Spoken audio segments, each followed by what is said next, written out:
ఇప్పుడు పలకలు గట్రా లేవండి మా చింతాలంలోని. మరి ఎలా రాసేవారు? ఇలాగ భూమి అంటే భూమి మీద రాసేవారా? భూమి మీద ఇసుక తెచ్చి పలకల్లో పెట్టి. పలకలే లేవండి. ఇప్పుడు మీ ఊరిని గొల్ల వెంకటనగరం అని అంటారు. అయ్యా నడిచానండి. నడిసా? నడిచే. ఏంటి మీ ఊరు నుంచి? ఇప్పుడంటే రోడ్లు పట్టాయి కానండి మా చింతాలలో అయితే రోడ్లు కాదు పుంతే. అదండి, మనం వీడియో చేసి చాలా రోజులైంది. ఈ రోజు అయితే నేను మీకు ఒక ఊరినైతే పరిచయం చేస్తాను. ఈ ఊరు తునికి దగ్గరలోనే ఉంటుంది, ఎన్ఎస్ వెంకటనగరం అని.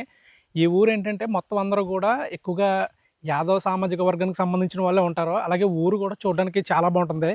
ఇంకొక విషయం ఏంటంటే మన వీడియోస్ చాలామంది ఫాలో చేస్తున్నారు, అంటే పాప అప్డేట్స్ కోసం. నేను లాస్ట్ టైం ఒక వీడియో పెట్టాను కదా, పాప వాళ్ళ మదర్దే. అప్పటి నుంచి కూడా ఏమీ చెప్పలేదు. మధ్యకాలంలో పాప వాళ్ళ నాన్నగారు, వాళ్ళ అమ్మగారు, వాళ్ళ నాన్నమ్మ గారు, మొత్తం వాళ్ళంతా ఫ్యామిలీ అంతా కూడా ఒక ఊరైతే వెళ్ళారండి పాపను వెతకడానికి. అంటే పర్టికులర్గా ఆ ఊరే ఎందుకు వెళ్ళారు, ఇంకా అక్కడ ఏం జరిగింది ఏంటి, అసలు వాళ్ళు వెళ్ళడానికి గల కారణం ఏంటి, ఇవన్నీ కూడా మనం ఈరోజు వీడియోలో అయితే మాట్లాడుకుందామండి. ఇప్పుడు ఒకసారి ఊరు చూపిస్తాను, అలాగే ఆ ఊరు చూపించేటప్పుడు ఈ పాప గురించి కూడా మీకు అందులో అయితే నేను చెప్తాను. ఇది తుని నుంచి కత్తిపూడి వెళ్ళే రోడ్డు. ఇటు కత్తిపూడి వెళ్తాం, ఇటైతే తుని వెళ్తాం. ఇంకా ఊరైతే మొత్తం ఇటు సైడే ఉంటుంది.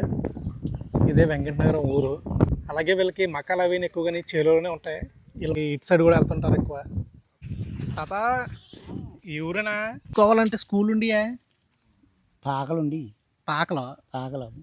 మరి అప్పుడు పలకలు గట్రా లేవండి మా చింతాలంలోని. మరి ఎలా రాసేవారు? ఇలాగ భూమి అంటే భూమి మీద రాసేవారా? భూమి మీద ఇసుక తెచ్చి పలకల్లో పెట్టి. పలకలే లేవండి.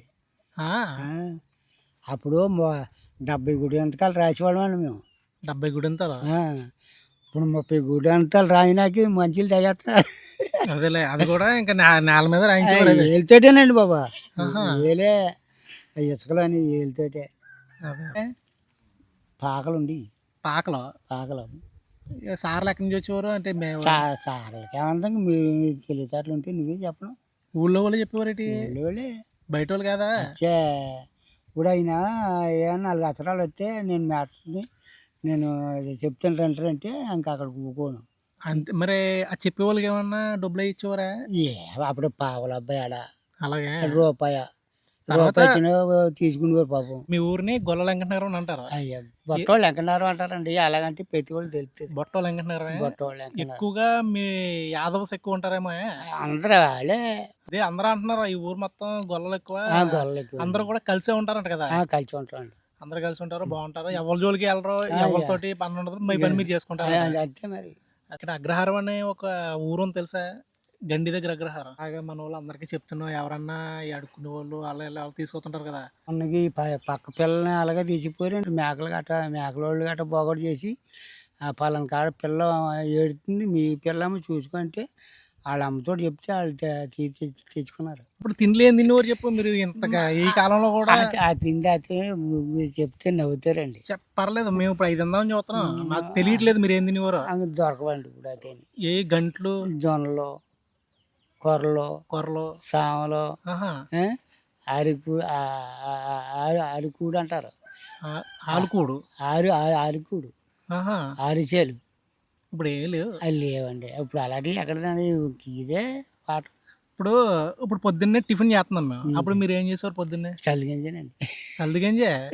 మరి ఈ జొన్న అన్నం ఇవన్నీ ఎప్పుడు తినేవారు? జొన్న అన్నంలో వేసేసి అది వరకు 10 గంటల వాళ్ళకి తెచ్చేవారు. జొన్న అన్నంలోనే వేసుకొని తినేవారే? వేసుకొని. మధ్యాహ్నం పాలు అయితే పప్పు.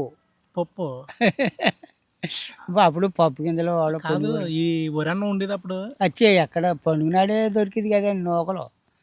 నూకలు కూడు అంటారు. నూకలు వండుకుంటేవారు ఆ పండుగ నాడు కూడా? పండుగ నాడు కూడా. అది కూడా ఏదో గొప్ప కింద ఉండేదేమో వండుకుంటేనే. మరి గొప్ప.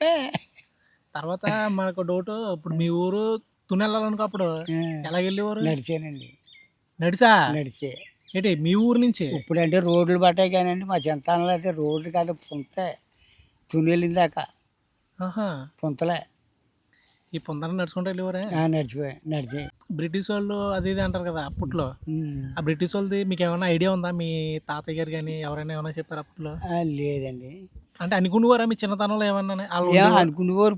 వాళ్ళకి ఖాళీ ఉండేది కదండి. మేకలతోటో, దోళ్ళతోటో, ఆవులతోటో పోయేవారు. ఇలాంటివన్నీ మేము వినేవాళ్ళం కాదు.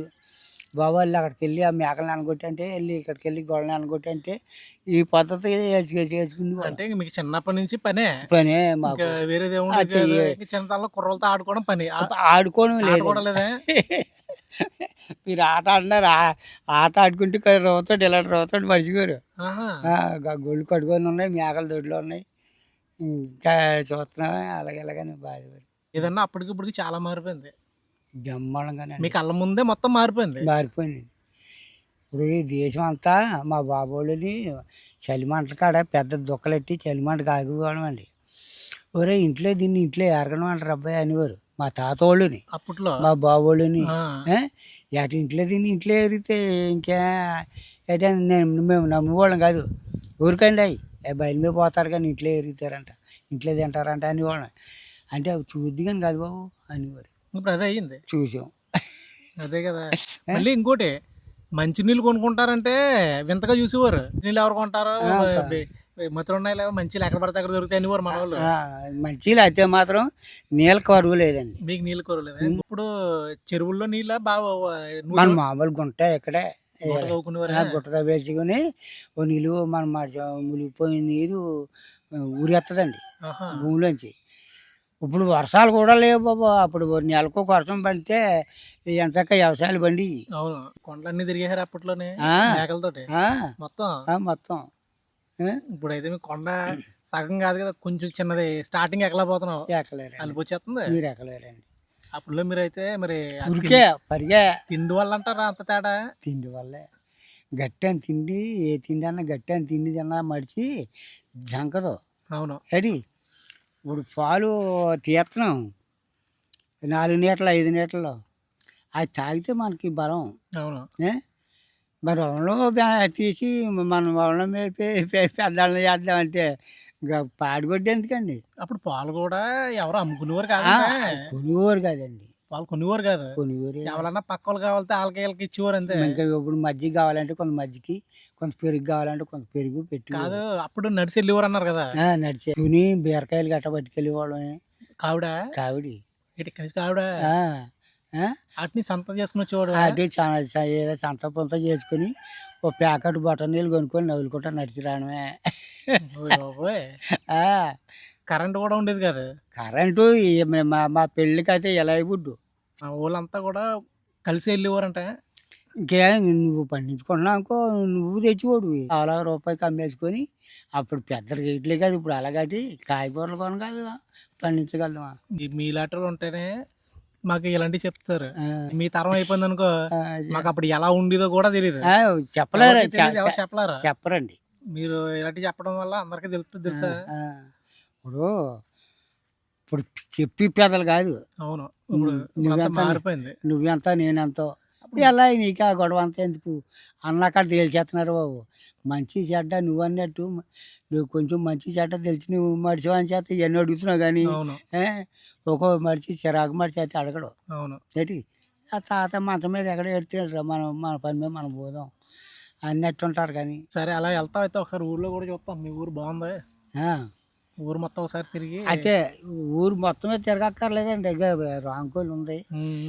ఆ రాంకోలు కాడికి వెళ్ళి బాగుంది చేస్తే ప్రతి వాళ్ళు కూడా అక్కడికి వస్తారు. ఇప్పుడు ఒక తాతగారితో అయితే మాట్లాడాను కదండి. ఆయనతో మాట్లాడిన తర్వాత ఇక్కడికి మేకలు అయితే మేపుతున్నారండి. ఇక్కడికి అయితే వచ్చాను నేను. అలాగే నేను పాప కోసం కూడా కొంచెం ఇన్ఫర్మేషన్ మీకు చెప్తానన్నాను కదా, ఏం జరిగింది ఏంటి అనేది. పాప వాళ్ళ ఫ్యామిలీ వెతకడం అయితే ఆపలేదండి. వాళ్ళ మొత్తం అంతా ఫ్యామిలీ అంతా కూడా వెళ్తున్నారు పాపను వెతకడానికి. అంటే ఎవరైనా సరే సిద్ధాంతులు కానీ ఎవరైనా సరే పాప పలానా దగ్గర ఉంది అని చెప్పి మొత్తం అందరూ కూడా వెళ్ళి వెతుకుతున్నారండి. పాప వాళ్ళ నాన్నమ్మ గారు అలాగే వాళ్ళ అమ్మగారు వాళ్ళ నాన్నగారు మొత్తం వాళ్ళ ఫ్యామిలీ అంతా కూడా వెళ్తున్నారు. ఈ విషయం మీతో షేర్ చేసుకోవాలని నేను చెప్తున్నాను. ఎందుకంటే వాళ్ళు వెతకడం అనేది ఆపలేదు. వాళ్ళ ప్రయత్నం అయితే వాళ్ళు చేస్తున్నారు. ఈ ఊరేనండి ఎన్ఎస్ వెంకటనగరం. ఊరైతే చూడడానికి బాగుంటుందండి. అలాగే ఈ ఊర్లో ఎక్కువగానే యాదవ్ సామాజిక వర్గం వాళ్ళు ఎక్కువగా ఉంటారండి. ఇంకా మరొక విషయం ఏంటంటే ఈ ఊర్లో ఎక్కువగా వ్యవసాయం చేస్తుంటారండి. అంటే ఎక్కువ వ్యవసాయం మీద ఆధారపడి జీవనం సాగించే వారి సంఖ్య. ఇంకా అలాగే ఈ ఊరు కూడా తునికి 16-17 కిలోమీటర్ల డిస్టెన్స్ అయితే ఉంటుందండి.